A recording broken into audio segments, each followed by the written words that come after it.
What's up, guys? Who's ready to get creepy on the internet and do creepy things and look up creepy stuff? What's up, guys? Today we're going to be exploring the seedy underbelly of the internet in a segment I like to call the hidden internet. Stay tuned. Alright guys, glad you stuck with us. Today we've got a lot of content to cover. First, I'm going to start with this article request page.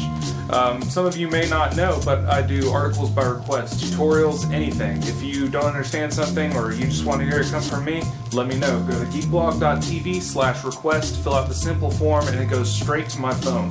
So you guys go ahead and make use of that, and with that being said, we're going to get started on the deep web.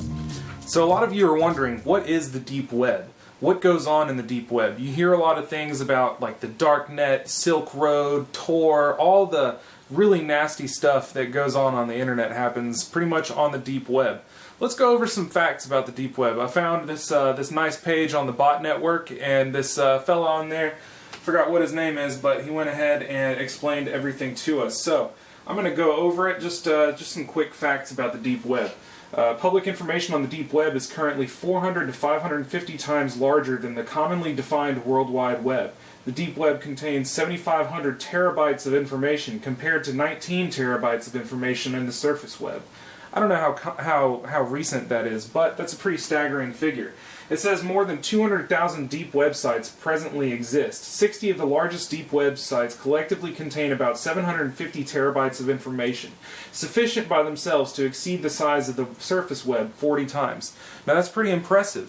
What kind of things are on the deep web? Well, in my experience, there's a lot of things you don't want to run into. There's a lot of covert kind of communications, things that don't necessarily need to be out on the World Wide Web. What makes it the deep web, and not to be confused with dark fiber, which would be vast offline networks that kind of circumvent the whole architecture of the internet in order to share files. We're talking more computers that are hosting content that is not being indexed by search engines.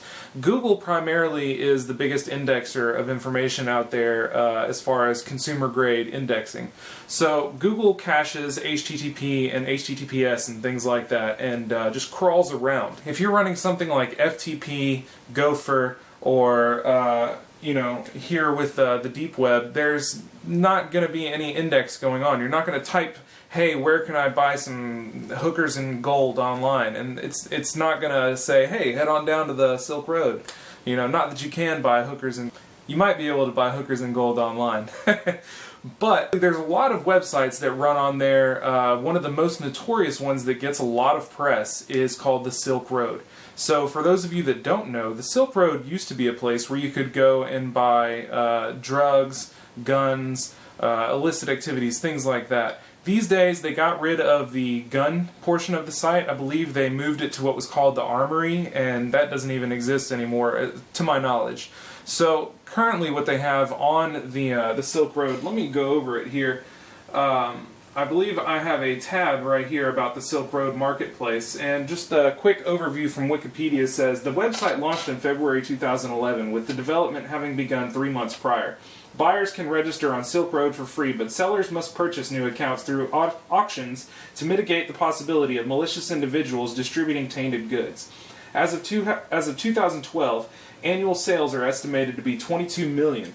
The majority of products sold on Silk Road qualify as contraband in most jurisdictions. Most sellers are based in the United Kingdom and the United States and offer products such as heroin, LSD, cannabis, and other drugs.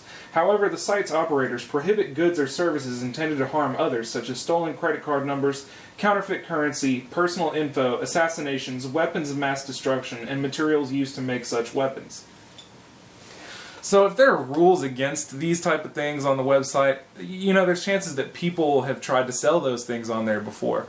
Overall, I haven't heard of too many deals going bad over the Silk Road, but enough of the fear, uncertainty, and doubt. I'm not here to scare you guys. Let's go over some of the things that we use to access the deep web. I'm guessing that you can't just walk in the front door and say, hey guys, I need an eighth, who's got one? So let's talk about some of the software that's used for it.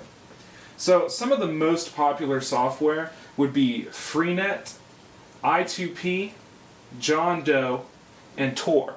Today we're going to focus on Tor. Tor is the onion router. So I believe they say it pretty succinctly here, so I'm not going to mince words or summarize anything, but Tor is a free software and open network that helps you defend against a form of network surveillance that threatens personal freedom and privacy, confidential business activities and relationships, and state security known as traffic analysis. So what Tor does, Tor stands for the onion router. So as you can imagine, what it does is it sets up rings of let's just say intermediaries. I don't know if you guys ever played that game in school where you whisper a word into somebody's ear and then they whisper that word into another person's ear and they whisper the word, and by the time it gets around it's all jumbled up. Well, Tor acts kind of the same way, except that last person to get the message gets the message completely in the clear. Think of each person you talk to as a layer of this onion. So let's say I go to howtohackthewhitehouse.gov or something like that, whatever kind of website I want to go to.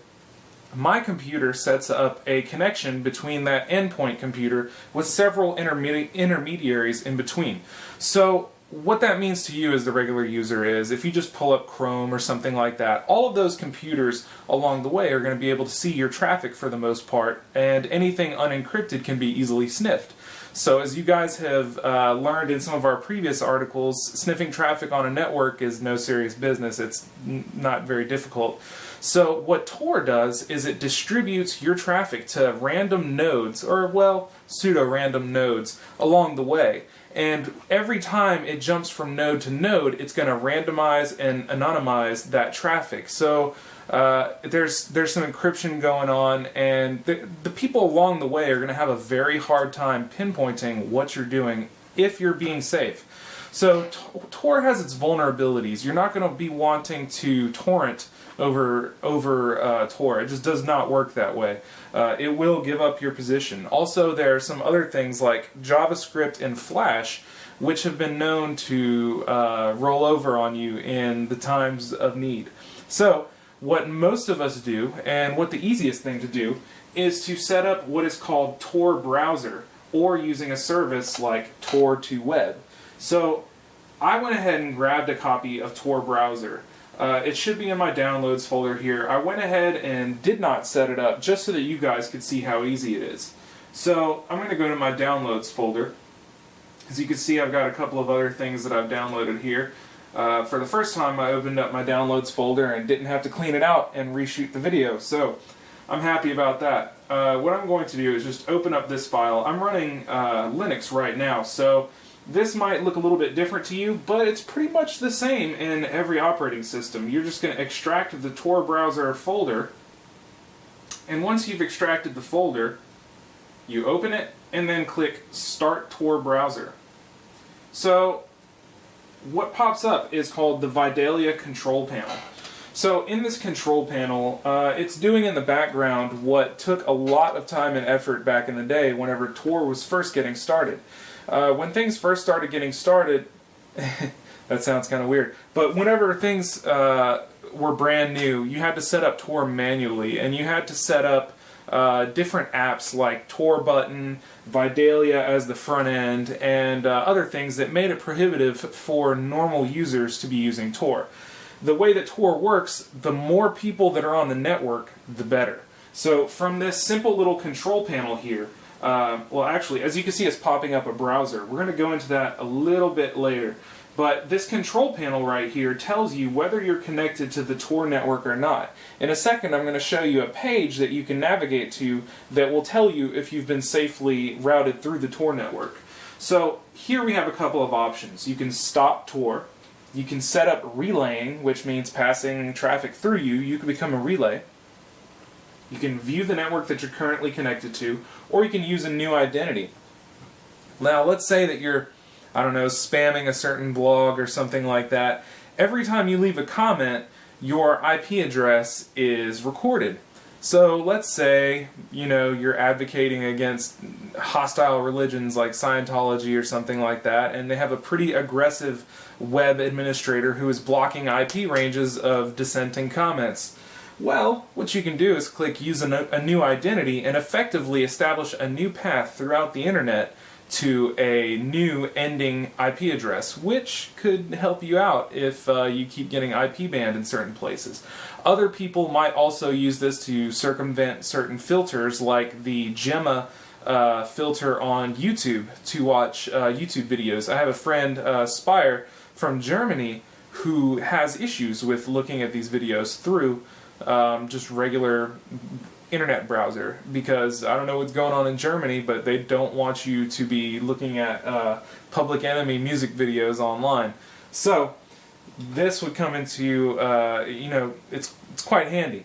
So what we're going to do is we're going to click View the Network so that you can see all the computers that I'm connected to right now.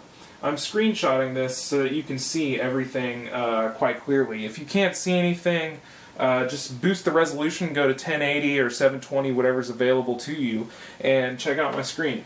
So we can see all of the connections that are associated with my relay. Okay, as you can see, there's a world map here. There's different information available to me regarding the other people that are on my relay. So you don't really have to worry about these people right here browsing or snooping your traffic. The one person that can see your traffic, though, is the endpoint. Like I said, everything gets shuffled around the internet. It gets re-encrypted, re-anonymized, and that endpoint is the only one that truly gets to see your traffic. Just as with a VPN or with other proxy services, the endpoint is it has to be in clear text coming out of there for the most part, for the other server to understand what information it needs to relay back and forth. It can't be encrypted the entire way through. But it does, you know, it does provide a reasonable amount of security when used correctly. So let's do a test. I'm going to go to just my regular browser right here that we already have open. I'm going to ask, what is my IP address? What is my IP?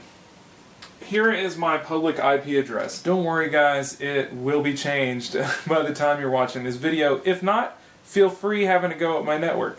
So, if we go over to Tor, this is going to be a completely different address. So we're going to copy this address right here. We are going to go to my other window that we have open. Whoops. Alright. And our IP address appears to be 31.172.30.2. But just for shits and giggles, let's check it out at whatismyip.com so that we can have a nice reference for what the IP address has changed to.